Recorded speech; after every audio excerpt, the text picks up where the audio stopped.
Hello বন্ধুরা, তোমরা দেখতেই পাচ্ছ আমি বোর্ডে কিছু অঙ্ক লিখে নিয়েছি। তো সেগুলো আপকামিং পরীক্ষার জন্য ভীষণ ইম্পর্টেন্ট।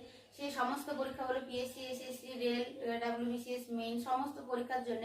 তো এই অঙ্কগুলো আমরা অনেক সময় ভুল করে ফেলি। যদি আমাদের নিয়ম জানা থাকে তো কয়েক সেকেন্ডের মধ্যে আমাদের উত্তর হয়ে যাবে।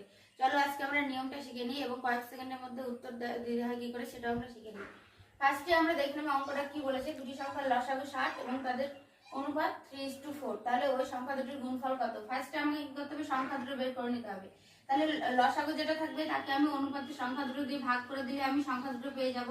তাহলে 3 দিয়ে করবো একবার এবং 4 দিয়ে একবার ভাগ করব। তাহলে কত এটা? 3 কুড়ি 60। এবং আলাদা আরেকটা যেটা আছে সেটাকে আমরা 4 দিয়ে ভাগ করব। তাহলে কত হচ্ছে? 4 15 60। তাহলে 15। তাহলে সংখ্যা দুটো আমরা কি কি পেয়ে গেলাম? 20 এবং 15।